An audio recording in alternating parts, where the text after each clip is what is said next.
हरे कृष्ण प्रणाम प्रभु। प्रणाम। हरे कृष्णा। நல்லா இருக்கீங்களா? எல்லாம் நல்லா இருக்கேன் பிரபு. சந்தோஷம் பிரபு. பிரபு வந்ததுல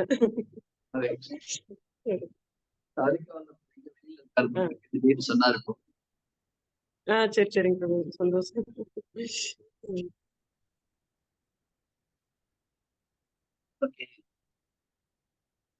கொஞ்சம் ஷார்ட்டா கிளாஸ் பார்க்கணும். கிளாஸ் இருக்கு. அப்படியே சரிங்க பிரபு, சரிங்க பிரபு. ஓகே.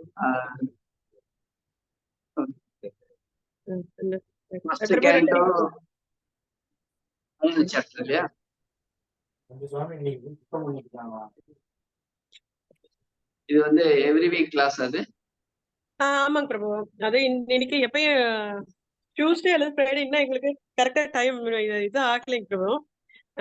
ஒரு வாரம் பாகவதம். ஆமாங்க பிரபு. பாகவதம் இப்ப போயிட்டு இருக்குங்க பிரபு. இப்ப இந்த இதுல வீக்லி ஒன்ஸ் தான் போயிட்டு இருக்கு. அடுத்தது இப்ப கிருஷ்ணாவுக்கு வந்து திரும்ப பகவத்கீதை பண்ணிட்டு இருக்கோங்க பிரபு. அது முடிய போகுது இப்ப. அதான் சரி பிரபு, நீங்க வந்து அது அதாவது என்னென்ன ஷார்ட்டா 6 ஸ்கந்தத்துக்கு ஒரு வாரம் அந்த மாதிரி 3 வாரம் அதை முடிச்சுட்டு அப்புறம் கிருஷ்ணா புக் நம்ம எடுக்கிற மாதிரி இருந்தா அந்த மாதிரி பண்ணலாமா அப்படின்ட்டு உங்ககிட்ட கேட்கலாம், போன் பண்ணலாம் தான் இருந்தோம் பிரபு. சரி, வீக்லி ஒன்ஸ் உங்களுக்கு டைம் இருக்குங்களா பிரபு? சரி என்னங்க பிரபு பண்ணலாமா? தனி கம்யூனிகேட் பண்ணுங்க அப்படின்னு பாருங்க. ஓகேங்க, சரிங்க சரி, ஓகேங்க. ராதிகாவில ரொம்ப எக்ஸ்பர்ட்டா பாகவதம் கிளாஸ் எடுப்பாரு. இதுல நான் என்ன சொல்ல போறேன்னு தெரியுது எனக்கு. இன்னைக்கு ஸ்லோகத்தை பார்த்துட்டு டிஸ்கஸ் பண்ணலாம். பிரபு சூப்பரா கொடுக்குறீங்க பிரபு. என்னங்க கான்வர்சேஷன் மொழி நாரத மொழி அண்ட் வியாசன். எப்படிங்க பிரபு? புரியல. எப்படி நீங்க பாகவதம் ஸ்லோகம் தமிழ்ல என்கிட்ட கிடையாதுங்க. நீங்க எப்படி படிப்பீங்களா தமிழ்ல? தமிழ்ல படிக்கிறோம் பிரபு. நாளைக்கு எல்லாருமே ஆளுக்கு ஒரு ஸ்லோகம் படிக்கிறோங்க பிரபு. ஸ்லோகம் மொழிபெயர்ப்பு படிச்சிடுறோம். நீங்க இது பண்ணிடுங்க. ஓகே.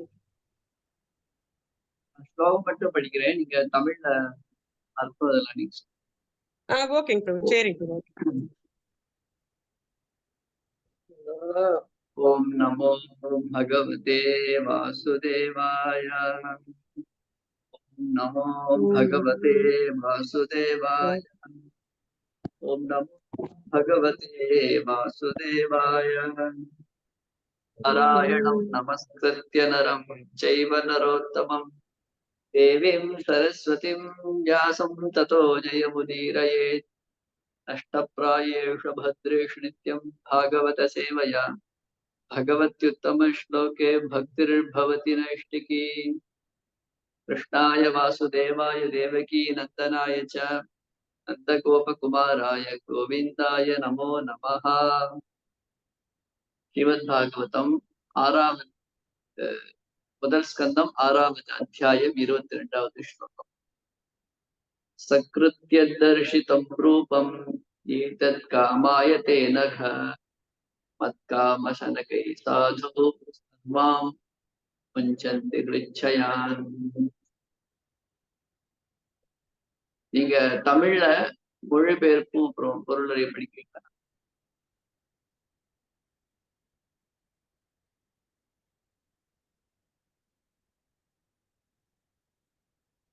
பிரபு எத்தனாவது ஸ்லோகம் பிரபு படிச்சீங்க? ஒன்னாவது ஸ்கந்தம் 6வது அத்தியாயம் 22வது ஸ்லோகம். 28ங்களா பிரபு? 22. ஹரே கிருஷ்ணா மாதாஜி, நான் சொல்றேங்க மாதாஜி. ஹரே கிருஷ்ணா. சரி மாத்த சொல்லுங்க. மொழிபெயர்ப்பு பக்தி வேதாந்த சுவாமி ஸ்ரீல பிரபுபாதகி ஜெய். நற்குணவானவனே, ஒரு முறை மட்டுமே நீ என் உருவத்தை கண்டிருக்கிறாய். இது என் மீது உனக்கு ஏற்பட்ட ஆசையை அதிகரிப்பதற்காகவே ஆகும். ஏனெனில் என்னை அடைய நீ எவ்வளவு அதிகமாக விரும்புகிறாயோ அவ்வளவுக்கு அதிகமாக எல்லா பௌதீக ஆசைகளில் இருந்தும் நீ விடுபடுவாய். பிரபாதகி ஜெய்.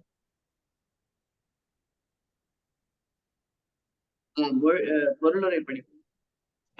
சரிங்க பிரபு. ஹரே கிருஷ்ணா. ஒரு ஜீவராசியால் ஆசைகளே இல்லாமல் இருக்க முடியாது. அவன் உயிரற்ற ஒரு கல்லல்ல. அவன் நிச்சயமாக செயலாற்றிக் கொண்டும், சிந்தித்துக் கொண்டும், உணர்ந்து கொண்டும், விரும்பப்பட்டு கொண்டும் தான் இருக்கின்றான். ஆனால் அவனது சிந்தனையும், உணர்வும், விருப்பமும் பௌதீகமானவையாக இருக்கும் பொழுது அவன் பந்தத்தில் சிக்கிக் கொள்கிறான். மாறாக அவனது உணர்வும், சிந்தனையும், விருப்பமும் பகவானின் தொண்டை பற்றியதாகவே இருக்கும் பொழுது அது அவனை படிப்படியாக எல்லா பந்தத்திலிருந்தும் விடுவிக்கிறது. எவ்வளவு அதிகமாக ஒருவர் பகவானின் உன்னத அன்பு தொண்டில் ஈடுபடுகிறாரோ அவ்வளவு அதிகமாக அவர் அதற்கான ஆவலை பெறுகிறார். அதுவே பக்தி தொண்டிற்குரிய தெய்வீக தன்மையாகும். பௌதீக சேவை திகட்டிவிடும். ஆனால் பகவானின் ஆன்மீக தொண்டு திகட்டாது என்பதுடன் அதற்கு ஒரு முடிவும் இல்லை. பகவானின் தீவிரமான தொண்டினால் அவரது தெய்வீகமான இருப்பை ஒருவரால் உணர முடியும். ஆகவே பகவானது தொண்டும் பகவானும் எல்லா விதத்திலும் ஒன்றே என்பதால் அவரை காண்பதென்பது அவரது தொண்டில் ஈடுபட்டிருப்பதை குறிப்பதாகும். உண்மையான பக்தன் பகவானுக்கு உண்மையான தொண்டை தொடர்ந்து செய்ய வேண்டும். அத்தொண்டை எங்கு எப்படி செய்ய வேண்டும் என்ற வழியை பகவான் காட்டுவார். நாரதரிடம் பௌதீக ஆசைகள் இருக்கவில்லை. இருப்பினும் அவர் பகவானிடம் கொண்டிருந்த தீவிர ஆசையை அதிகரிப்பதற்காகவே பகவான் அந்த அறிவுரையை அவருக்கு கூறினார். ஹரே கிருஷ்ணா.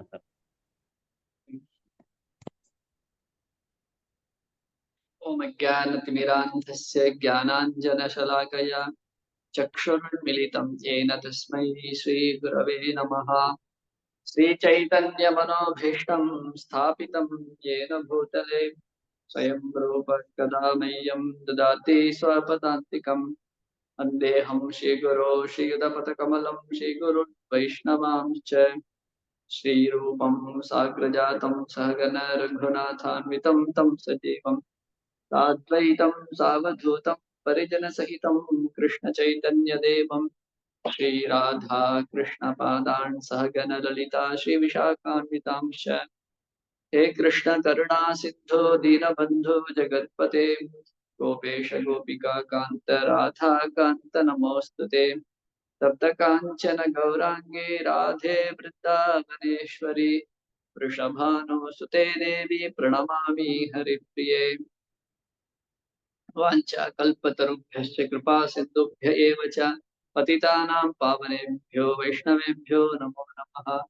जय श्री कृष्ण चैतन्य प्रभु नित्यानंद श्री अद्वैत गदाधर शिवासादि गौर भक्त वृंद। हरे कृष्णा कृष्ण कृष्ण हरे हरे हरे राम राम राम हरे हरे। हरे कृष्णा। எல்லாருக்கும் நமஸ்காரம். ராதிகா வல்லப பிரபுக்கு இன்னைக்கு வேற ஒரு காரியம் வந்துட்டு நீங்க வழக்கமா டிஸ்கஸ் பண்ற இந்த பாகவத்துல ஒரு சில விஷயங்களை சொல்ல இன்னைக்கு நான் சொல்றேன்.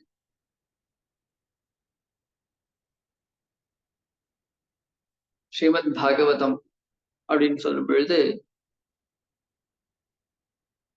கௌடிய வைஷ்ணவ சம்பிரதாயத்துல இத முக்கியமான சாஸ்திரம் அப்படின்னு வச்சுட்டு இருக்கோம். நிகம கல்பத்தரோர் கலிதம் பலம் சுகமுகா தமிர்த்த திரவ சங்கீதம் பிபத பாகவதம் ரசமாலயம் முகுரஹோ ரசிகா புவி பாவுகா அப்படின்னு பாகவதம் அப்படிங்கிற சாஸ்திரம் புராணம் இது வேதங்களுடைய வேதம் அப்படிங்கிற ஒரு விருட்சம் ஒரு மரம் வச்சுட்டோம்னா அந்த மரத்தினுடைய பழுத்த பழம் அந்த பழத்தினுடைய சாறு அப்படின்னு கூட சொல்லணும். அந்த பாகவதத்துல ஆரம்பம் அப்படின்னு சொல்லும் பொழுது எப்படி இந்த பாகவதம் தோன்றியது அப்படிங்கிறதையே பாகவதம் சொல்றது முதல் ஸ்கந்தத்துல. அப்ப முதல் ஸ்கந்தத்துல இன்னும் சுகமுனிவர் சுகதேவ கோஸ்வாமி இன்னும் அவர் பேச ஆரம்பிக்கல. அப்ப இந்த பாகவதம் எப்படி ஆரம்பமானது அப்படிங்கிறத சௌனகாதி ரிஷிகள் அதாவது சூத கோஸ்வாமி சௌனகாதி ரிஷிகளுக்கு சொல்லிட்டு இருக்கார். கதை அப்படின்னு பார்த்தோம்னா பரீட்சித் மகாராஜுக்கு 7 நாளுக்குள்ள 7வது நாள் இந்த பாம்பு கடிக்கும் அப்படின்னு ஒரு சாபம் கிடைச்சது இல்லையா, ஸ்ருங்கி கொடுத்த சாபம். அப்ப உடனே அவர் என்ன பண்ணான்னா ராஜ்யத்தெல்லாம் விட்டுட்டு அவருடைய மகனை ஆட்சி பீடத்துல உட்காத்தி வச்சுட்டு இவர் கங்கை கரைக்கு போயிடுறார். இப்ப கங்கை கரையில அப்போ சுகமுனிவர் சுகதேவ கோஸ்வாமி அங்க வந்து பாகவதம் சொல்றார். அப்படி பரீட்சித் மகாராஜ் ஸ்ரீமத் பாகவதம் கேட்டு இருக்கிறச்சு அந்த இடத்துல அவரோடு கூட பல ரிஷிகள் வேதவியாசரை கூட கேட்கிறார். வேதவியாசர் தான் சுகதேவர் சொல்லியிருக்கார். அந்த சுகதேவர் பரீட்சித் மகாராஜ் சொல்லிட்டு இருக்கிறச்ச வேதவியாசரை உட்கார்ந்து கேட்கிறார். அதே மாதிரி நாரதர் கேட்கிறார். அதே மாதிரி பல ரிஷிகள் கேட்கும் பொழுது அந்த இடத்துல சூத கோஸ்வாமி அவரங்க உட்கார்ந்துட்டு இருக்கார். அப்ப அந்த சூத கோஸ்வாமி பாகவதம் கேட்டிருக்கார். இதுக்கப்புறம் இதெல்லாம் முடிஞ்சு போனதுக்கு அப்புறம் பாகவதம் எல்லாம் முடிஞ்சு போயிடுத்து. பரீட்சித் மகாராஜர் அவருக்கும் 7 நாள் முடிஞ்சு போயிடுத்து. அவரும் இந்த உலகத்தை விட்டு கிளம்பி போயிட்டார். இதற்கு பின்னாடி இந்த சூத கோஸ்வாமிகிட்ட அவர் பாகவதம் கேட்டு இருந்தார் இல்லையா, அவர்கிட்ட இந்த சௌனகர் போன்ற ரிஷிகள் எல்லாரும் பிற்பாடு அவர்கிட்ட கேட்கிறாங்க, யாகம் பண்ணிட்டு இருக்காங்க, உங்களுக்கு நித்தியப்படி யாகம் பண்ணி ஒரு மாதிரி உங்களுக்கு சலிப்பு தட்டி போய் ஒரு புகைதான் நம்ம மூச்சிலாம் ஒத்தின்னு இருக்கு, இந்த கலிகாலத்துல என்ன யாகம் பண்ணி என்ன நம்ம சாதிக்க போறோம்னு தெரியல அப்படின்ட்டு சரி இந்த சூத கோஸ்வாமி வந்து சுகதேவர் பாகவதம் சொல்றச்சு கேட்டிருக்காரு, இவர்கிட்ட போய் நம்ம கேட்கலாம் அப்படின்ட்டு அவங்க எல்லாம் யாகம் பண்ணதுக்கு அப்புறம் இந்த ஓய்வு நேரத்துல இவர்கிட்ட கேட்கிறாங்க. யார்கிட்ட? இந்த சௌனகாதி ரிஷிகள் எல்லாம் சூத கோஸ்வாமியில கேட்கிறாங்க. அப்ப சுகதேவ கோஸ்வாமி பரீட்சித் மகாராஜுக்கு சொல்ல, அப்படி பரீட்சித் மகாராஜுக்கு சொல்லிட்டு இருக்கிறச்ச சூத கோஸ்வாமி அதை கேட்டு இருக்கார். அதுக்கப்புறம் அந்த சூத கோஸ்வாமிகிட்ட பிற்காலத்துல இந்த சௌனகாதி ரிஷிகள் எல்லாரும் என்ன நீங்க கேட்டீங்கிறத கேட்க போறாங்க. அப்போ இந்த சூத கோஸ்வாமி அவர் பாகவத்துல என்ன கேட்டார் அப்படிங்கிறத சொல்றதுக்கு முன்னாடி அந்த பாகவதம் எப்படி தோன்றியது அப்படிங்கறத முதல் ஸ்கந்தத்துல அந்த விளக்கங்கள்லாம் இருக்கு. அப்படி பார்க்கும் பொழுது இந்த முதல் ஸ்கந்தத்துல எப்படி ஹஸ்தினாபுரத்துல என்ன நடந்தது, பரீட்சித் மகாராஜ் ராஜாவுக்கு முன்னாடி என்ன நடந்தது, சண்டைக்கு அப்புறம் என்ன நடந்தது, அதுக்கப்புறம் வேதவியாசர் எப்படி அவர் குழப்பமா இருந்தார், அப்படி குழம்பி போயிருக்கிறச்ச அந்த இடத்துல நாரத முனிவர் அங்க வருது. நாரத முனிவருக்கும் வேதவியாசருக்கு உண்டான உரையாடுகள், அதுக்கப்புறம் வேதவியாசர் நாரத முனிவர் சொல்றதை கேட்டு அவர் பாகவதம் எழுதுறது, அந்த பாகவத்தை சுகதேவ கோஸ்வாமிக்கு சொல்றது, இந்த விளக்கங்கள் எல்லாம் முதல் ஸ்கந்தத்துல வருது. அவர் சொல்ல ஆரம்பிக்கும் பொழுது 2வது ஸ்கந்தம் ஆரம்பம். இந்த இடத்துல இதனுடைய ஒரு சாராம்சமா பார்த்துட்டு இருக்கோம். அப்ப இந்த இடத்துல ஸ்ரீமத் பாகவத்துல சௌனகாதி ரிஷிகளுக்கு சூத கோஸ்வாமி சொல்லிட்டு வரார், எப்படி வியாசருடைய குழப்பமான ஒரு சூழ்நிலையில நாரதர் வியாசருடைய குரு அப்படிங்கிற பட்சத்துல வியாசர் தான் வியாசாய விஷ்ணு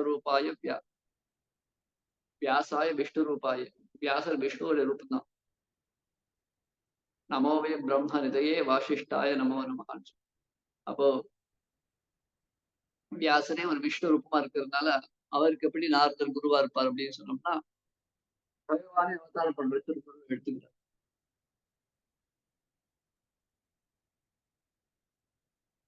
அப்போ நாரத முனிவர் வியாசருக்கு உபதேசங்கள் பண்றச்ச வியாசர் நாரத முனிவர்கிட்ட அவர் எப்படி இந்த மாதிரி ஒரு பக்தி யோகத்தை எப்படி எடுத்துட்டார் அப்படிங்கிறது கேட்கும் பொழுது அவருடைய கதையை சொல்லிட்டு வர்றார் இல்லையா. அப்போ அந்த இடத்துல அவருடைய 3 பிறவிகள் என்ன, முதல்ல அவர் எப்படி ஒரு கந்தர்வனா இருந்தார், அதற்கப்புறம் அவர் ஒரு சூத்ரனுடைய ஒரு சாபத்தினால ஒரு சூத்ரனுடைய பையனா பிறந்தார், அதற்கப்புறம் திருப்பி எப்படி நாரத முனிவர் ஆனார் அப்படிங்கிறதுலாம் சொல்லிட்டு வர்றார். அப்படி சொல்லும் பொழுது இந்த இடத்துல ஓபர்கணன் அப்படின்னு ஒரு கந்தர்வனா இருந்துட்டு அந்த சாபம் கிடைச்சதுக்கு அப்புறம் இவர் அந்த கந்தர்வன்கிற பதவியில இருந்து கீழே இறங்கி ஒரு சாதாரண ஒரு ஏழையான ஒரு சூத்திரனுடைய குடும்பத்துல பிறந்து தகப்பனார் இல்லாம அம்மா பையன் மட்டும் வாழ்ந்துட்டு இருக்கிறச்ச அந்த தாயாருக்கு பாக்கியவசத்தினால ரிஷிகளுக்கு கைங்கரியம் பண்ணக்கூடிய ஒரு வாய்ப்பு கிடைச்சது. அந்த நேரத்துல இந்த ரிஷிகளுடைய கிருபை நாரதருக்கு கிடைக்க, நாரதருக்கும் அதாவது இந்த சூத்திரோட பையனா அவர் கிடைச்ச உடனே அந்த சமயத்துல அவருக்கு தாயார் காலம் ஆயிடுறாங்க, பாம்பு கடிச்சு காலம் ஆயிடுறாங்க. அப்ப இந்த பக்தி வேதாந்தா அப்படின்னு சில பிரபுபாதர் சொல்றாரு, அவங்க எல்லாம் அந்த ரிஷிகள் கிளம்பி போனதுக்கு அப்புறம் இப்ப நாரதருக்கு யாருமே கிடையாது. இப்போ இதையும் கிருஷ்ணனுடைய கிருப்பை அப்படின்னு நினைச்சுட்டு அவர் ஒவ்வொரு இடமா போயிட்டு இருக்காரு. அப்படி போயிட்டு இருக்கும் பொழுது அந்த பக்தி வேதாந்த ரிஷிகள் சொல்ற உபதேசங்கள்லாம் மனசுல வாங்கிட்டு அவர் பக்தி யோகத்திலேயே ஆழ்ந்திருப்பவராக சஞ்சாரம் பண்ணிட்டு இருக்கார். அந்த சமயத்துல அவருக்கு கிராமம் போயிட்டு வச்ச ஒரு வனத்துல இருக்கும் பொழுது அவருக்கு பகவானுடைய தர்சனம் கிடைக்குது. அப்போ அந்த தர்சனம் கிடைச்சோன்னா அவருக்கு ஒரே சந்தோஷம். அவருடைய பகவானுடைய தர்சனத்தை பார்த்து அவருடைய ஹிருதயத்துல அவருடைய ரூபத்தை பார்த்து அவருக்கு அவ்வளவு ஆனந்தம் ஏற்படுறது. ஆனா அவர் தரிசனம் பண்ண உடனே அந்த பகவான் மறைஞ்சு போயிடுறார். மறைஞ்சு போனா அவர் ரொம்ப முயற்சி பண்றார், திருப்பி பகவான் நம்ம தரிசிக்க முடியுமா அப்படின்ட்டு. அப்போ அவருக்கு பகவான் இவ்வளவு முயற்சி பண்ணாலும் கூட அவரால் சேவிக்க முடியல. சக்ருதி தர்ஷிதம் ரூபம் ஏதன் காமாய தேனக. பகவான் என்ன சொல்றார், நான் ரொம்ப முயற்சி பண்றேன் என்ன பாக்குறதுக்காக. இப்ப நாரதர் முயற்சி பண்ணிட்டு இருக்கிறச்ச பகவானுடைய கிருப்பையினால அவருக்கு தர்ஷனம் கிடைக்கிறது. இப்ப கிடைச்ச தர்ஷனம் போயிடுத்து, அவர் திருப்பி சரி இப்படியே முயற்சி பண்றேன் அப்படின்னு அவர் ரொம்ப முயற்சி பண்றார் திருப்பி அந்த பகவான் சேவிக்கிறதுக்காக. ஆனா அவரால் சேவிக்க முடியல. ரொம்ப வருத்தத்துல இருக்கும் பொழுது பகவான் இருந்து இந்த வாக்கியம் வருது, சக்ருத் யத் தர்ஷிதம் ரூபம் ஏதத் காமாய தேனகா. நீ என்னுடைய இந்த ரூபத்தை ஒரு முறை தரிசனம் பண்ணியிருக்க. இப்படி தரிசனம் பண்றதுக்கு அப்புறம் நீ என்னதான் முயற்சி பண்ணாலும் இனிமே நீ என்னை பார்க்க முடியாது. அப்ப ஏன் அந்த தரிசனத்தை கொடுத்த அப்படின்னா, இந்த தரிசனத்தினால உனக்கு இன்னும் ஆசை வரும், இது மேல இன்னும் உனக்கு ஒரு ஈர்ப்பு ஏற்படும், ஒரு இந்த ரூபத்தை பார்க்கணும் அப்படின்னு ஒரு அடிக்ஷன் அப்படின்னு சொல்றோம் இல்லையா, அந்த மாதிரி ஒரு ஏற்படணும் அப்படிங்கிறதுக்காக நான் காமிச்சேன் அப்படின்னு பகவான் சொல்லிட்டு, இனிமே இந்த ஜென்மத்துல நீ என்னை பார்க்க முடியாது. ஆனா இந்த மாதிரி நீ எனக்காக நீ ஏங்கிட்டு இருக்கும் பொழுது உன் மனசுல உள்ள கல்மஷங்கள்லாம் போய் உனக்கு இது முன்சந்தி ஹிருத் ஷயான். முன்சந்தி அப்படின்னா உனக்கு இதெல்லாம் விடுபட்டுரும். ஹிருத் ஷயான், இந்த ஹிருதயத்துல இருக்கக்கூடிய இந்த அல்ப ஆசைகள் எல்லாம் உனக்கு ஹிருதயத்துல போயிடும். அதுக்கப்புறம் உனக்கு உயர்ந்த கதி கிடைக்கும்னு பகவானுக்கு சொல்றார். அப்ப இந்த பொருள் ரிலேஷன்ல பிரபுபாதர் என்ன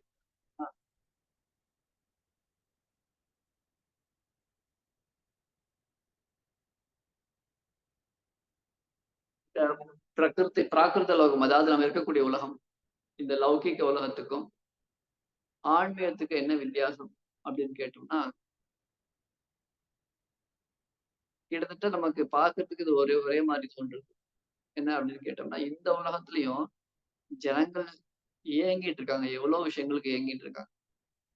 எனக்கு பணம் கிடைக்காதா, காசு கிடைக்காதா, எனக்கு வீடு கிடைக்காதா, வேலை கிடைக்காதா, பதவி கிடைக்காதா, இந்த மாதிரி எல்லாரும் ஏங்கிட்டு இருக்காங்க.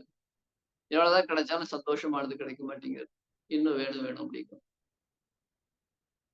அதே மாதிரி ஆன்மீகவாதிகள் பார்த்தோம்னா அவங்களும் கடவுளை பார்க்க முடியாதா, வைகுண்டம் போக மாட்டோமா இப்படின்னு அவங்களும் ஏங்கிட்டு இருக்காங்க. அவங்களுக்கும் இதே மாதிரி மனசானது ஒரு இதை நான் அடைஞ்சிட்டோம் அப்படின்னு ஒரு திருப்தி ஏற்படுறது கிடையாது. ரெண்டுக்கு என்ன வித்தியாசம் அப்படின்னு பார்க்கும் பொழுது, சில பிரபா என்றார், ஜீவராசிகள் நம்ம எல்லாருமே நமக்கு எல்லாருமே மனசுல என்ன ஒரு சாதாரண ஒரு விஷயம் என்னன்னு கேட்டோம்னா, ஜீவாத்மா, ஜீவராசிகள், உயிர் அப்படின்னு ஒண்ணு இருந்ததுனாலே, அது அது எந்த பிறவியா இருக்கட்டும், ஒரு எறும்பா இருக்கட்டும், ஒரு யானையா இருக்கட்டும், ஒரு நாயா இருக்கட்டும், ஒரு பசுமாடா இருக்கட்டும், அது ஒரு மரமா இருக்கட்டும், ஒரு தேவனா இருக்கட்டும், அந்த அசுரனா இருக்கட்டும். இப்படி யாரா இருந்தாலும் எந்த ஒரு பிராணி, பிராணின்னு சொல்றச்சு நம்ம தமிழ்ல சாதாரணமா 4 கால் உடையது பிராணி அப்படின்னு. ஆனா பிராணிங்கிற சப்தத்துல அர்த்தம் பிராணனை உடையது பிராணி.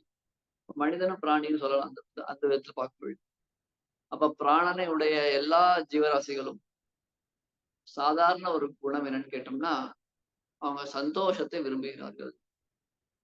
சந்தோஷமா இருக்கணும் அப்படிங்கிறது ஒரு அடிப்படை தன்மை. அதான் சில பிரபுபாத சொல்றார் முதல் வாக்கியத்துல. A living being cannot be vacant of desires. He is not a dead stone. அப்ப இந்த ஜீவராசிகள் நம்ம எல்லாருமே ஒரு உணர்வோடு இருக்கக்கூடியவர்கள். அதனால நம்மள வந்து ஒரு ஒரு நாற்காலியில இருந்து ஒரு ஒரு மண்ணாங்கட்டிக்கு மனிதனுக்கு என்ன வித்தியாசம் கேட்டோம்னா அதுக்கு அறிவு கிடையாது, உணர்வு கிடையாது இல்லையா?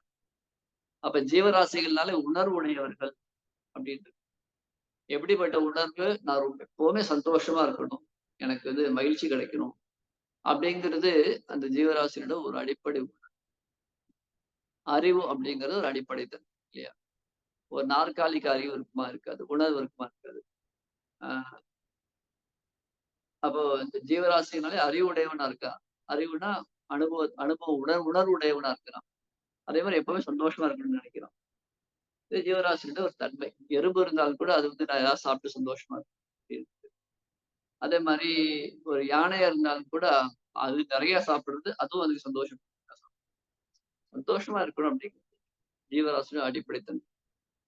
யாரோ ஒரு சில தற்கொலை பண்ணிக்கிறாங்க. அவங்க எப்படி அதை எப்படி சொல்ல முடியும்னு கேட்டோம்னா, அவங்களும் கூட இந்த தற்கொலை பண்ணிக்கிறதுனால ஒரு சந்தோஷம் உங்களுக்கு கிடைக்கும் போது, நீ இருக்கிறது எனக்கு பிடிக்கவே இல்லை, எப்படியா இங்கிருந்து கிளம்புனா போதும் அப்படின்னு கடைசியில உடம்ப விடுறேன்னு சொல்றவங்க கூட ஏதோ ஒரு ஒரு சந்தோஷத்தை அடையணுங்கிறதுக்காக தான் அந்த மாதிரி காரியம் பண்றாங்க. அது அடிப்படை தன்மையா இருக்கு. இப்படி சந்தோஷத்துக்காக தான் எல்லாரும் வாழ்ந்துட்டு இருக்காங்க. அந்த சந்தோஷத்தை தேடிட்டு இருக்கும் பொழுது இந்த உலகத்துல கிடைக்கக்கூடிய பலவிதமான சுகங்கள் இருக்கு இல்லையா? அது என்ன பண்றது? அவங்களுக்கு சந்தோஷத்தை கொடுக்கறது இல்லைன்னு சொல்ல முடியாது. ஒருத்தர் ஏதோ ஐஸ்கிரீம் சாப்பிடணும்னு ஆசையா இருக்கார், சந்தோஷப்படணுங்கிறதுக்கு ஐஸ்கிரீம் சாப்பிடுறது ஒரு சந்தோஷம் கிடைக்குது. அதே மாதிரி ஒருத்தருக்கு வந்து ஏதோ நல்ல ஒரு சினிமா பார்க்கணும் அப்படிங்கிறதுக்காக போறாரு, சந்தோஷப்படுறாரு.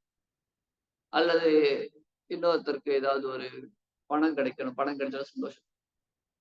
இப்படி இந்த லோகத்திலேயும் ஜனங்கள் மகிழ்ச்சியா இருக்க ஆசைப்படுறாங்க, அதுக்கு உண்டான முயற்சிகள் எடுக்கிறாங்க, அதனால சந்தோஷப்படுறாங்க.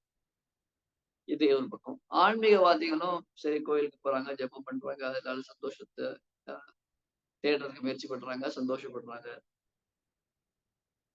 ஒரு சில சமயம் சந்தோஷப்படவும் இல்லை. சரி, இப்ப 2 பக்கம் ஒரே மாதிரி இருக்கு இல்லையா? என்ன வித்தியாசம் அப்படின்னு கேட்கும் பொழுது, இந்த பௌதீக விஷயத்துல வந்து ஒரு விஷயம் என்னன்னு கேட்டோம்னா, இதுல வரக்கூடிய சந்தோஷமானது ஆஹ் ஒரு சில குறுகிய காலத்துக்குள்ள இதுக்கு வந்து சந்தோஷம் முடிஞ்சு போயிடும். இப்ப எனக்கு வந்து யாருக்காவது ஐஸ்கிரீம் சாப்பிடணும்னு ஆசை இருக்குன்னா, அப்படியே எப்ப எனக்கு கிடைக்கும், எப்ப எனக்கு கிடைக்கும், எப்ப எனக்கு கிடைக்கும் ஒரே ஆசையா இருக்காங்க. கிடைச்ச உடனே எத்தனை 1 கிலோ சாப்பிடணும், 2 கிலோ சாப்பிடணும், 2 கிலோ சாப்பிட்டாங்க, 3 கிலோ சாப்பிடுறாங்க. அதுக்கப்புறம் ஐஸ்கிரீம் பார்த்தாலே அவங்களுக்கு பிடிக்காது. சலிப்பு தட்டி போயிட்டு இல்லையா? இந்த இந்த லௌகிக சுகங்கள் சலிப்பு தட்டி போயிட்டு கொஞ்ச நாளைக்கு அப்புறம். இது ஒண்ணு. சரி, சலிப்பு தட்டி போயிட்டு இனிமே இது பக்கம் பிடிக்க மாட்டேன், வேணாம் அப்படின்னு சொன்னோம்னா, இப்படி விட்டுறலாமா, இனிமே வைராக்கியமா அங்கேயே போயிடலாம் சொன்னோம்னா, திருப்பி கொஞ்ச நாளுக்கு அப்புறம் அதை சாப்பிடணும்னு ஆசை இருக்கு. அப்ப ஆசை இருக்கு, அனுபவிக்கணும் போனோம்னா சலிப்பு தட்டு போயிடுது. சரி, சலிப்பு தட்டு போயிடுத்து வேண்டான்னு விட்டாலும் பார்த்தோம்னா திருப்பி நம்ம முன்னாடி வந்து நிக்கிறது இப்படி.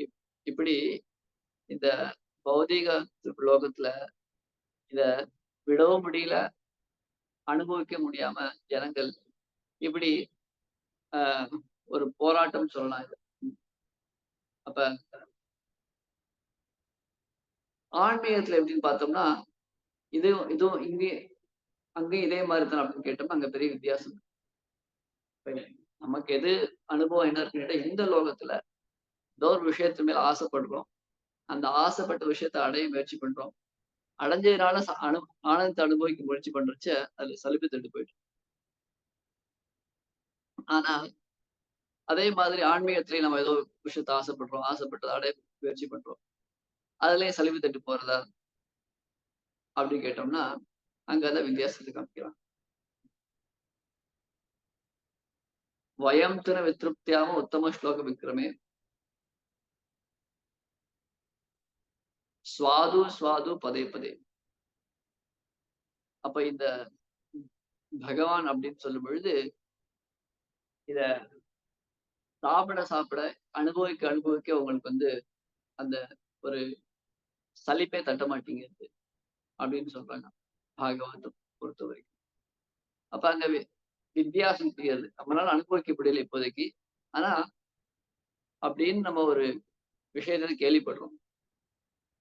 ஆனா இந்த பௌதிக விஷயங்கள்ல அந்த மாதிரி யாரும் சொல்லவும் இல்லை, அனுபவம் கிடையாது.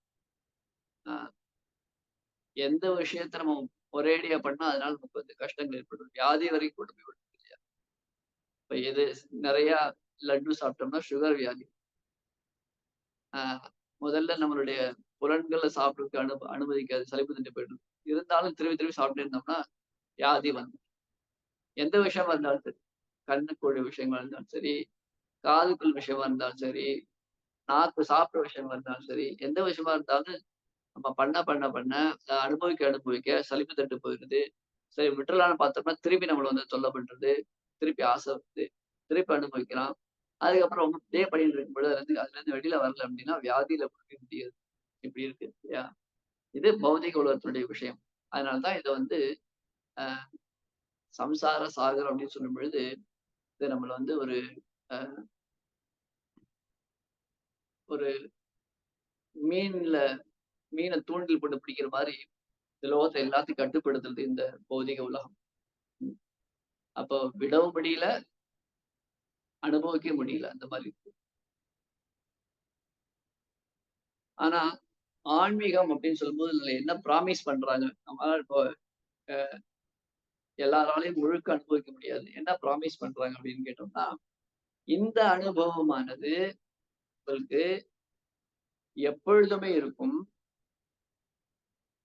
எப்பொழுதுமே இருக்கும்.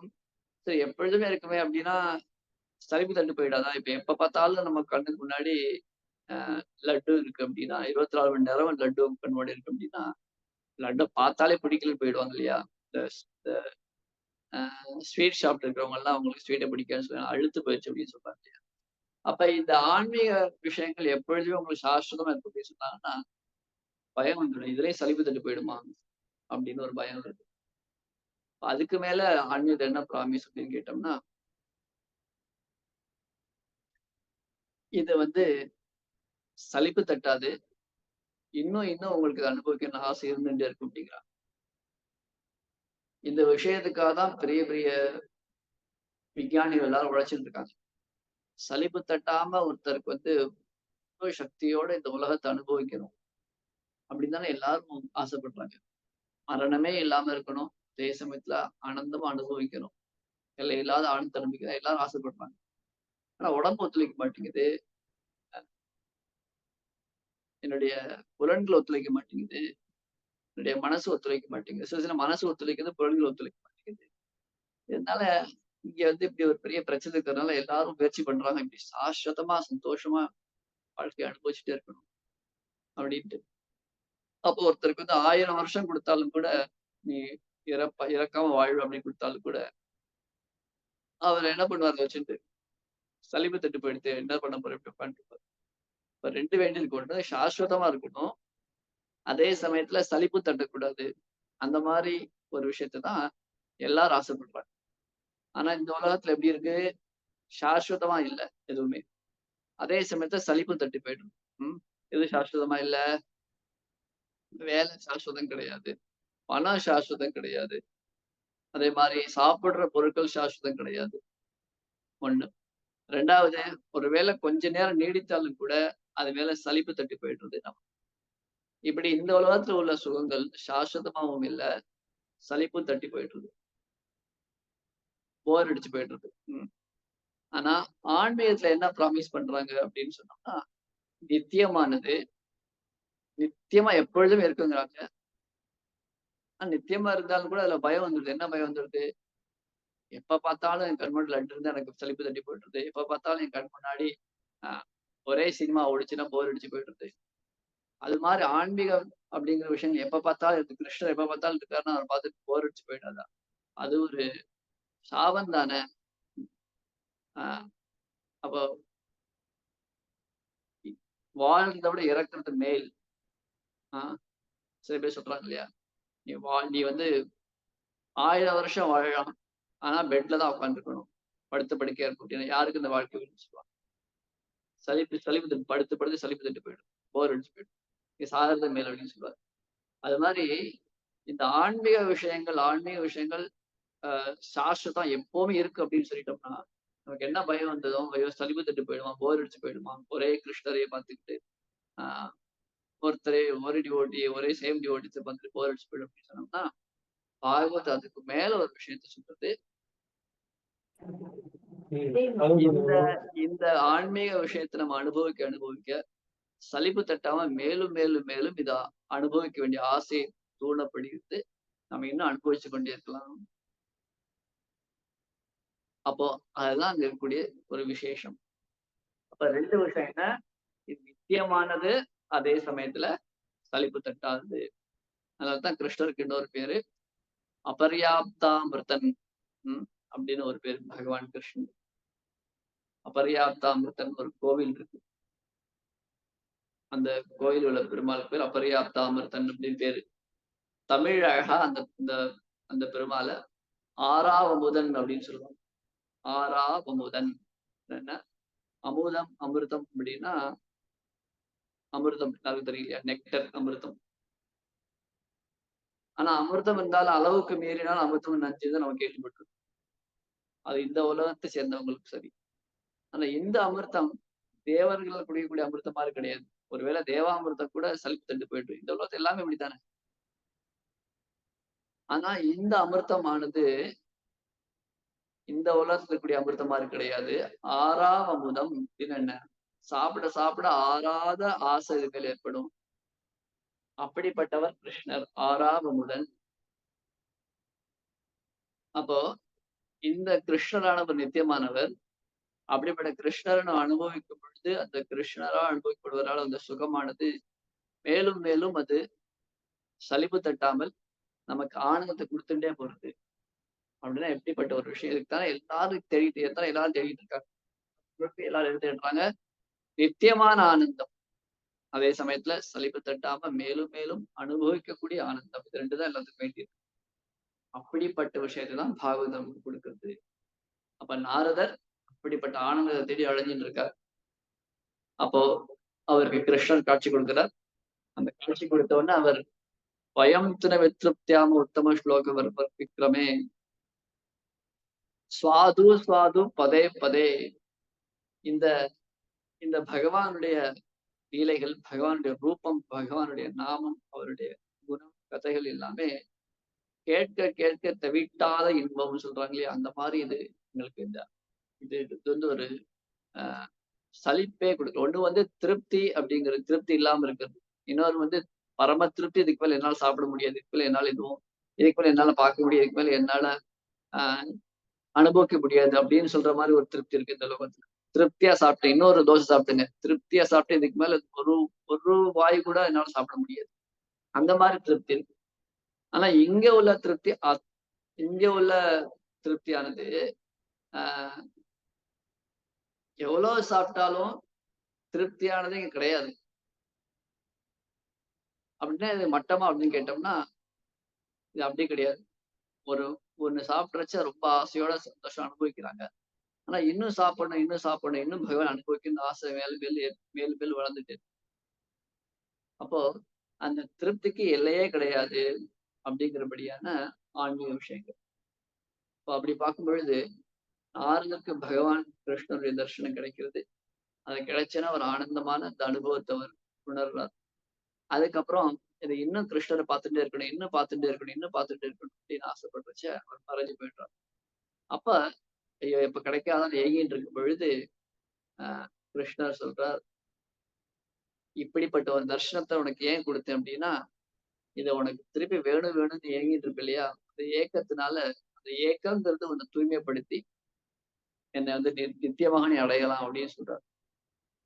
அப்ப இந்த நம்மளுடைய உலகத்துல ஒரு போதை மருந்துக்கு அடிமையாடுறாங்க, குடிக்கு அடிமையாயிடுறாங்க. ஏன்னு கேட்டோம்னா இன்னும் வேணும் இன்னும் வேணும் ஏங்கி ஏங்கி ஏங்கி அதை சாப்பிட்டு சாப்பிட்டு, ஆனா அதனால அவங்களுக்கு தற்காலிகமான சுகம் கிடைச்சாலும் அதனால வரக்கூடிய துக்கம் ஜாஸ்தியா இருக்கு. அதுக்கப்புறம் அது கிடைச்சா அதை அனுபவிக்கிறதுனால ஒரு தற்காலிகமான சின்ன சுகம், ஆனா வியாதிங்கிற பெருத்த துக்கம் ஜாஸ்தியா இருக்கு. அப்புறம் அது துக்கம் கிடைச்சாலும் கூட அதனால அவர் பாடம் கத்துக்கிற அப்படின்னு கேட்டா திருப்பி அதை அனுபவிக்கணும்னு ஆசை ஏற்பட்டு. இதுதான் இந்த உலகத்துல நடந்துட்டு இருக்கு. ஆனா ஆன்மீக விஷயத்துல பார்க்கும் பொழுது இவருக்கு கிருஷ்ணர் அதை அனுபவிச்ச உடனே அந்த ஆனந்தத்தை வரக்கூடிய அந்த ஏக்கமானது இன்னும் அவர் அனுபவிக்கணும் ஆசை அவருக்கு மேலும் மேலும் வளர்ந்துட்டே இருக்கு. இப்ப ரெண்டும் பார்க்கறதுக்கு ஒரே மாதிரி இருந்தாலும் கூட வித்தியாசம் என்னன்னு கேட்டோம்னா, இந்த கிருஷ்ண பக்தி கிருஷ்ணருடைய அனுபவம் அப்படிங்கிறது அவருக்கு அவர் அனுபவிக்கும் பொழுது நன்மையை கொடுக்கிறது. அந்த அனுபவத்துல பிரியர் இல்லையா, இவர் கிடைக்கலையே கிருஷ்ணன் மறைஞ்சு போயிட்டார். அந்த பிரிவும் அவருக்கு வந்து ஒரு நல்ல அனுபவத்தை தான் கொடுக்கிறது. அப்போ ஒரு குடிகாரனுக்கு குடிக்கும் பொழுது அவனுக்கு வரக்கூடிய ஆனந்தம், கண்டிப்பா அதுல ஒரு ஆனந்தம் இருக்கு, அதனால குடிக்கிறாங்க. ஆனா அதுக்கப்புறம் வரக்கூடிய துன்பம், அதுக்கப்புறம் கிடைக்கலையே வரக்கூடிய ஏக்கம், இது எல்லாமே துன்பம் தான். அப்போ ஒரு ஆனந்தத்தை ஒரு பக்கம் இந்த இந்த உலக விஷயங்களால கூட ஆனந்தத்தை வந்து ஒரு 10% வச்சிருந்தோம்னா, அதனால வரக்கூடிய துக்கமானது 90% ஜாஸ்தியா இருக்கு. ஆனா ஆன்மீகத்துல பார்க்கும் பொழுது கிருஷ்ணரை அடையிறதால வந்த ஆனந்தம், கிருஷ்ணர் என்கிட்ட வந்து இப்போ அவரை பார்க்க முடியல அப்படிங்கிற பிரிவு, அதனால வரக்கூடிய துக்கம், அதனால அவரை பார்க்க முடியல அப்படிங்கிற துக்கம், இந்த ஆனந்தமும் துக்கமும் உண்மையில பார்க்கும் பொழுது ரெண்டுமே ஆனந்தத்தை சேர்ந்தது அப்படிங்கிறது இங்க விசேஷம். அதுக்கப்புறம் கிருஷ்ணர் அனுபவிக்கும் பொழுது சலிப்பு தட்ட மாட்டேங்குது, இன்னும் அனுபவிக்கும். அதனால அபரியாப்தாமிர்தன் ஆறாவமுதன் அப்படின்னு பேர் வந்து. ஆறாவமுதன் கோயில் கேள்விப்பட்டிருக்கீங்களா?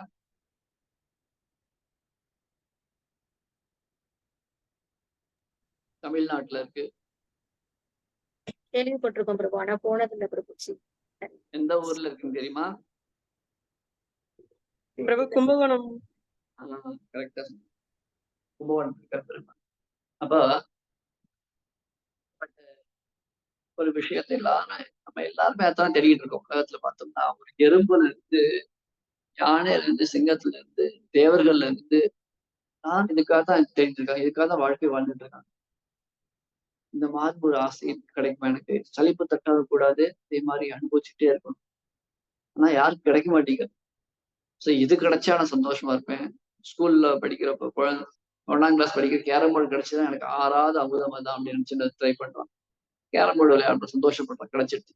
போர் அடிச்சு போயிடுச்சா இதை போய் வேற பைக் வேணும்னு ஓட்டுறான், பைக் கிடைச்சிச்சு, அதுலயாவது ஆனந்தப்பட்டான்னு கேட்டோம்னா சலிப்பு தண்ணி நான் பைக் நான் ஓட்டிட்டு இருக்கேன். கார் வேணும்னு ஆசை, கார் ஓட்டோம்னா இது என்ன ஏன்ட்டு இந்த மாதிரி பக்கத்து வீட்டு கார் பார்த்தோன்னா ரொம்ப பெருசா இருக்கு அப்படின்னு பக்கத்து வீடு தாண்டி இருக்கிற காரை பார்த்து சந்தோஷப்படா, பக்கத்துல இருக்கிற காரை பார்த்து துக்கப்படும். இப்ப எல்லாரும் சொல்றாங்க இல்லையா,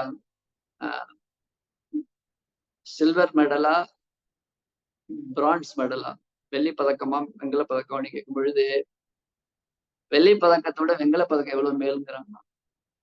ஏன்னு கேட்டோம்னா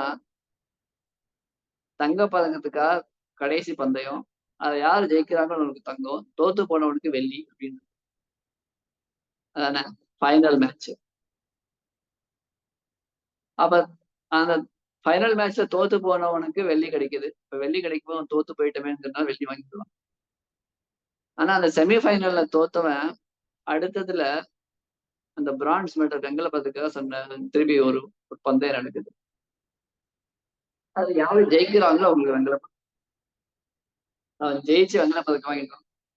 ஏதோ ஒருத்தர் அப்சர்வ் பண்ணாங்க, வெள்ளி பதக்கம் தான் மேல கண்டிப்பா எல்லாரும் ஒத்துக்கிற விஷயம். ஆனா வெள்ளி பதக்கம் கிடைக்கும் பொழுது தோத்ததுனால கிடைக்குது வெள்ளி பதக்கம். வெங்கல பதக்கம் எப்ப கிடைக்குதுன்னா ஜெயிச்சதுனால கிடைக்குது. அதனால ஜெயிச்சு சந்தோஷமா வெங்கல பதக்கமாவது கிடைச்சு ஜெயிச்சு வாங்கிட்டோம் அப்படின்னு சந்தோஷம்.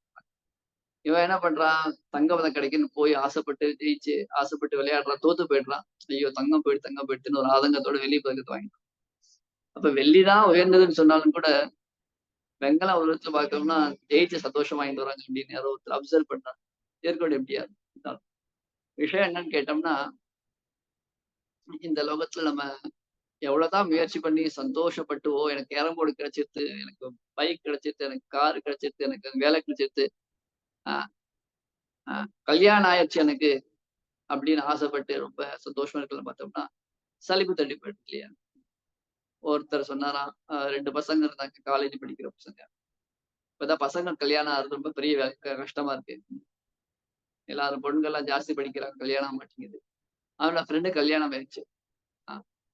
பார்த்தோன்னே 2 பேரும் ஃப்ரெண்ட்ஸா இருந்தாங்க. உனக்கு கல்யாணம் ஆயிடுச்சு அப்படி ஒரு 2 வருஷம் கழிச்சு இந்த கல்யாணம் ஆகாத ஃப்ரெண்ட் வந்து கல்யாணம் ஆன ஃப்ரெண்டு போய் கேட்கிறான், பாருடா டே உனக்கு கல்யாணம் ஆயிடுச்சு, உனக்கு கல்யாணம் ஆயிடுச்சு, எனக்கு தான் ஆக மாட்டேங்குது, பொண்ணே கிடைக்க மாட்டேங்குது அப்படி ஆதங்கப்படுப்பான்.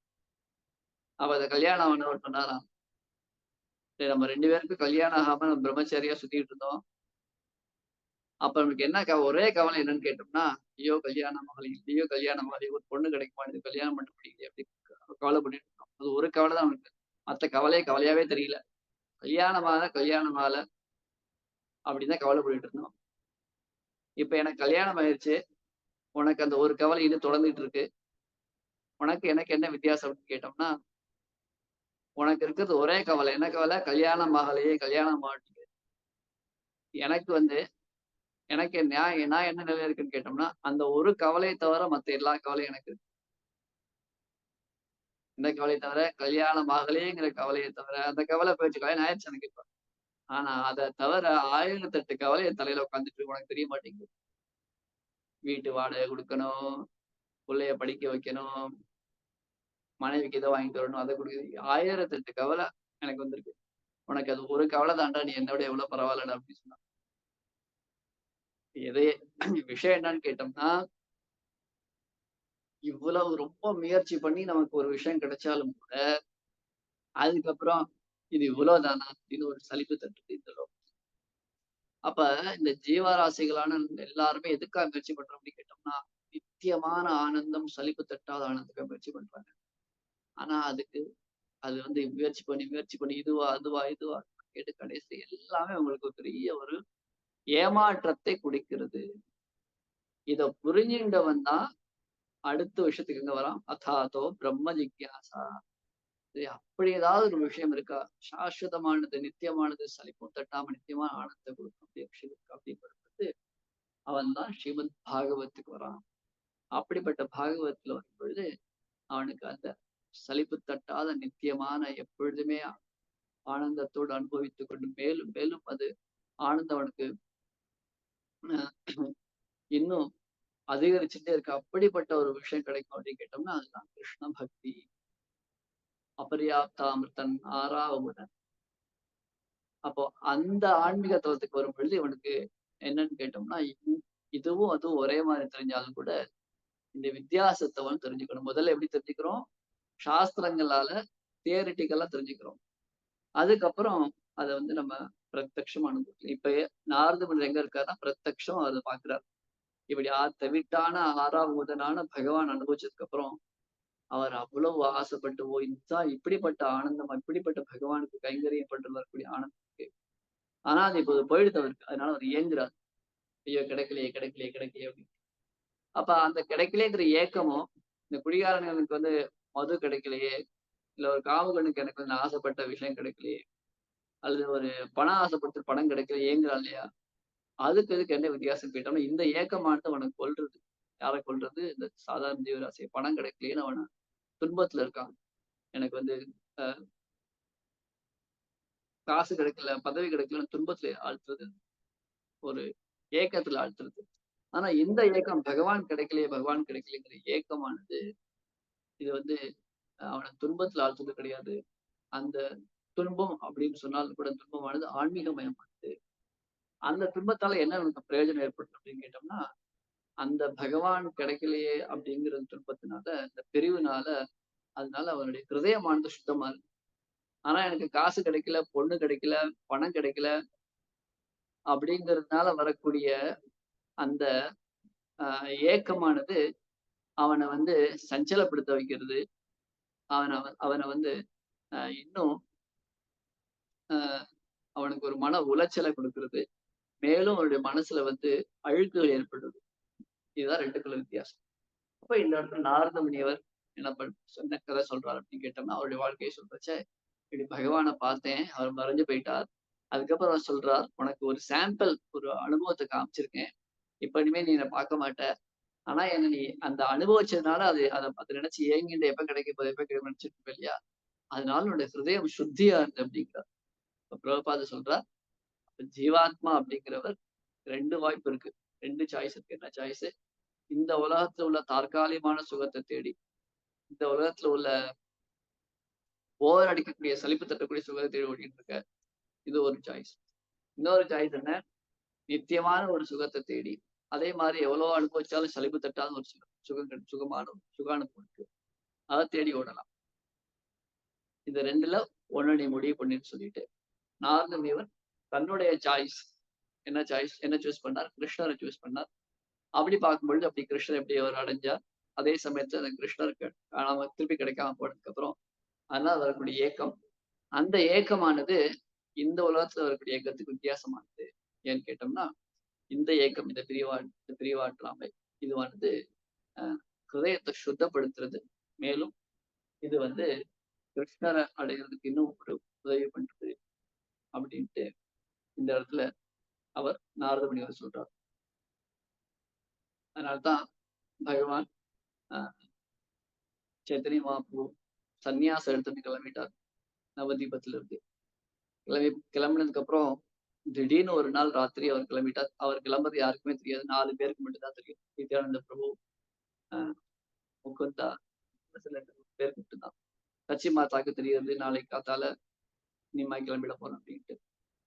அப்போ கைப்பிடித்த மனைவி விஷ்ணு பிரியா, இளம் மனைவி, வயதான விதவை அம்மா, இவங்கெல்லாம் விட்டுட்டு ராத்திரி கிளம்பிடுறார். ஏன் மகாபிரபு கிளம்பினா அப்படின்னு கேட்டோம்னா, நவதீபத்துல அவர் ஹரிநாம சங்கீத பிரச்சாரம் பண்ணிட்டு இருக்கார். ஆனா எல்லாரும் அவரோட ஹரிநாமத்தை வந்து அவங்க வந்து எல்லாரும் ஆதரிக்கல.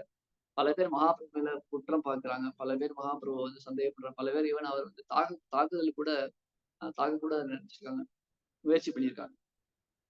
ஆனாலும் மகாபிரபு என்ன பண்ணாருன்னா, சரி நான் வந்து சன்னியாசம் எடுத்துக்கிறேன், எடுத்துட்டு இந்த ஜனங்கள் எல்லாம் நான் காப்பாத்துறேன் அப்படின்னு மகாபிரபு திடீர்னு ஒரு நாள் கிளம்பிட்டார். சன்னியாசம் எடுத்துட்டு அவர் கிளம்பிட்டு அதுக்கப்புறம் பூரி கிளம்பி போயிட்டார். பூரி போனதுக்கு அப்புறம் 2 வருஷம் நம்ம ஊர் பக்கம் வந்துட்டாரு. அதுக்கு அப்படியே போயிட்டு கடைசியில அவர் திருப்பி பூரிக்கு போறார். இப்ப இந்த நவதீப் வாசிகளுக்கு பெரிய ஒரு அதிர்ச்சியான்னு கேட்டோம்னா, மகாபிரபு வந்து ரொம்ப லைட்டா எடுத்துட்டோம். ஆனா அவர் கிளம்பி போனதுக்கு அப்புறம் தான் மகாபிரபு பத்தி இப்பதான் அவங்க புரிஞ்சுட்டாங்க. மகாபிரபு மிஸ் பண்ணிட்டோமே, இவர் தப்பா பேசிட்டோமே, தப்பா புரிஞ்சுட்டோமே, அவரோட மதிப்பு தான் நிழலே நறுமே வெயில்ல தெரியுங்கிற மாதிரி அவர் போனதுக்கு அப்புறம் புரிஞ்சுட்டாங்க. இதுக்கப்புறம் அவங்களுக்கு எல்லாம் இப்பதான் தெரிய வருது, மகாபிரபு வந்து திருப்பி பூரி வந்துட்டார், எப்ப பார்க்கலாம் ஆசையோட ஏங்கிட்டு இருக்காங்க. இப்படி அந்த ஏக்கத்தினால அவங்களுடைய மனசுல உள்ள கல்மஷங்கள்லாம் நாசமா மெதுவா குறைகிறது. அப்ப பகவான் சைத்தன்ய மகாபிரபு எப்படிப்பட்டவர், எவ்வளவுதான் என் மேல நீங்க தப்பு பண்ணாலும் உங்களுக்கு நான் வந்து அனுகிரகம் பண்றேன் அப்படின்ட்டு மகாபிரபு என்ன பண்ணாருன்னா, பிருந்தாவனம் போறதுக்கு முன்னாடி கங்காவை நான் வந்து சேவிக்கணும், கங்கையை வந்து நான் பார்க்கணும் அப்படின்ட்டு நவதீபத்துக்கு போறேன் அப்படின்னு சொல்லி திடீர்னு ஒரு நாள் என்ன பண்ணாருன்னா, நவதீபம் நவதீபத்துல வித்யா வாசஸ்பதியினுடைய வீட்டுக்கு முன்னாடி வந்து மகாபிரபு நிற்கிறார். அவர் என்ன உடனே வித்யாவாசஸ்பதி ஒரே சந்தோஷம், மகாபிரபு தக்காரன்னு சொல்லிட்டு அவர் வீட்டுக்குள்ள அழைச்சிட்டு போறார். நமஸ்காரம் பண்றார், பாதங்கள்ல அலம்புறார். நீ வந்தது எவ்வளவு பெரிய பாக்கியம் எனக்கு அப்படின்னு சொல்றாரு. அப்ப மகாபிரபு சொல்றாரு, நான் இங்க வந்திருக்கேன்னு யார்கிட்டயும் சொல்லாத, ஏகாந்தமா நான் அவங்க வீட்டுல ரகசியமா இருந்து எப்படி கங்கையில ஸ்நானம் பண்ணி கங்கையுடைய சம்மதத்தை பெற்றுட்டு நான் இங்க இருந்து விருந்தாவனம் போறேன், இருக்கேன்னு யாருக்கும் தெரியக்கூடும் அப்படிங்கிறார். சரி சொல்லிட்டு 2 நாள் 3 நாள் போறது. ஆனா சூரியனை வந்து யாராலும் ஒரு நாள் மறைக்க முடியும், மேகத்தால் எவ்வளவு நாள் மறைக்க முடியும்.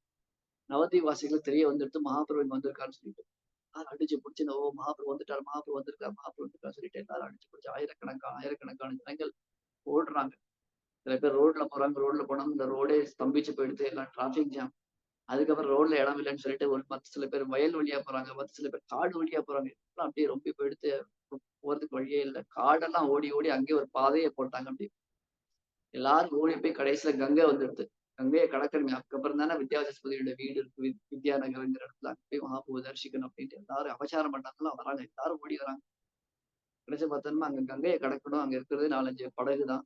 எல்லாரும் முதல்ல நான் போய் உட்காருன்னு சொல்லிட்டு படகெல்லாம் ரொம்ப எடுத்து படகுல போலாம் பார்த்தோன்னா இவங்க உட்கார்ந்ததுல 1000 100 பேர் உட்கார இடத்துல 500 பேர் உட்காந்து என்ன இருக்கும், படகை உடஞ்சு போய் தண்ணியில முழுகி எடுத்து எல்லாரும் கஷ்டப்பட்டு மேல வந்துட்டாங்க. வந்துட்டு படகு ஓட்டி சொல்றான், படகெல்லாம் போயிடுத்து, நான் அழிஞ்சு நான் என்ன பண்ண போறேன் அப்படின்னு சொன்ன உடனே எல்லாரும் சரி சரி கஷ்டப்படாத அப்படின்னு சொல்லிட்டு இருக்கிறதெல்லாம் துணிமணிலாம் கொடுத்து இன்னொரு படகு வாங்கிக்கோன்னு சொல்லிட்டு எப்படியாவது கங்கையை கடக்கணுமே, மகாபுவை சேவிக்கணுமே, தரிசிக்கணுமே அப்படின்ட்டு அந்த ஏக்கத்தோட ஆசையோடு கூட இப்ப என்ன பண்றாங்க அப்படின்னா, சரி இருக்கிற பானையெல்லாம் எடுத்துட்டு பானையை கையில பிடிச்சிட்டு அப்படி கங்கையில குதிக்கிறாங்க. இவ்வளவு பெரிய கங்கை பிரவாகமா அகலமா ஆழமா வேகமா ஓடிட்டு இருக்கிற கங்கை பானையை வச்சு கடக்க முடியுமா? ஆனாலும் அவங்களுக்கு ஒண்ணும் மகாபிரபுவை சேவிக்கணும், தரிசிக்கணும் அப்படிங்கிற ஆசையில பானையை பிடிச்சிட்டு கங்கையில குதிக்கிறாங்க. அதே கங்கையிலேயே முதலைகள்லாம் இருக்கு, அது குதிக்கிறாங்க. அப்புறம் பானைன்னா 1000 பேர் 2000 எவ்வளவு பானை இருக்கு, எல்லா பானை காலியாட்டு பானை கிடைக்கல.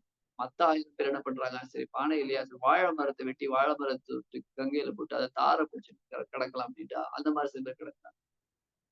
இப்படி நீச்சல் தெரியாதவங்க கூட உள்ள குச்சி ஏதோ நீச்சல் போராடி உள்ள குதிக்கிறாங்க. ஆனா மகாபுருடைய கிருப்பையினால எல்லாரும் எப்படியோ ஒரு வழியில அந்த நதியை கடந்து வித்யாவச்சஸ்பதியுடைய வீட்டுக்கு முன்னாடி நிக்கிறாங்க. லட்சக்கணக்கான பக்தர்கள் சொத்து எல்லாரும் ஹரிநாம சங்கீதம் பாடின்னு மகாபிரபு தரிசனம் நிக்கிறாங்க.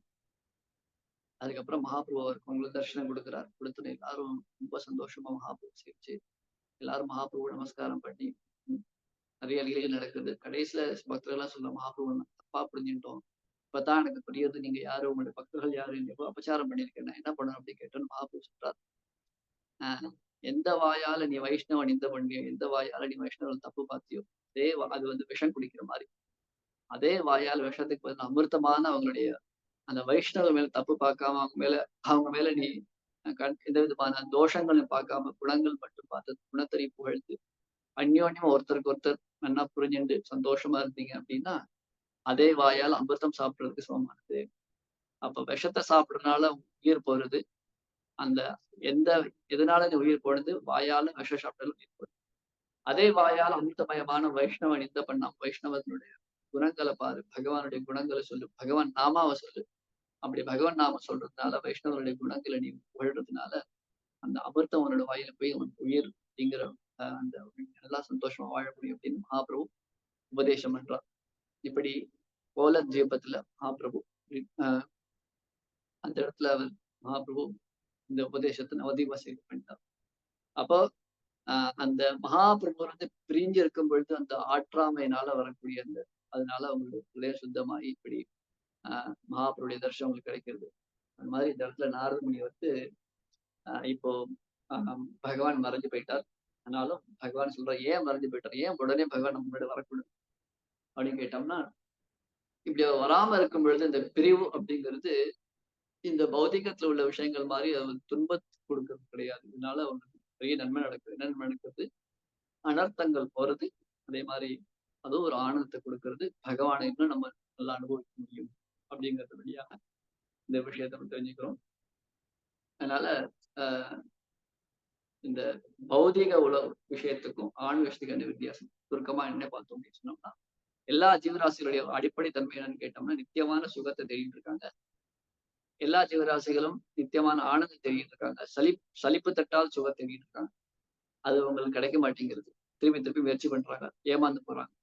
புனரப்பி ஜனனம் புனரப்பி மரணம், புனரப்பி ஜனனி ஜட்டரே சயனம், இதான் சம்சாரம் சாரமே தான்.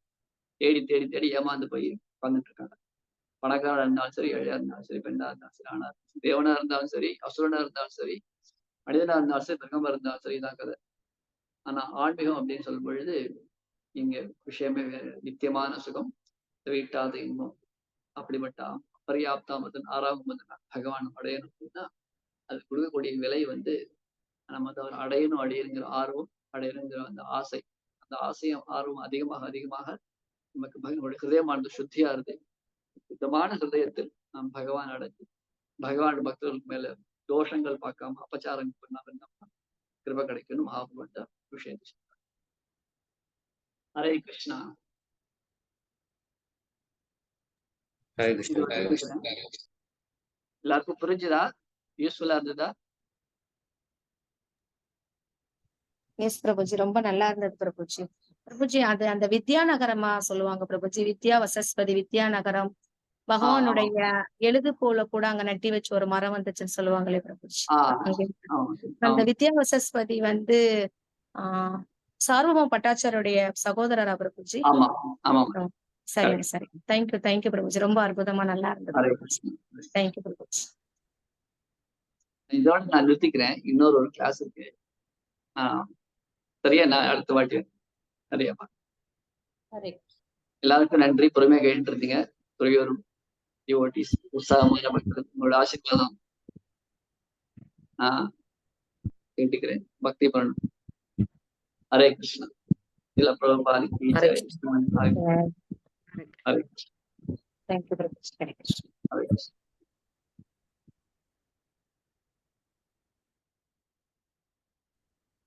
Thank you.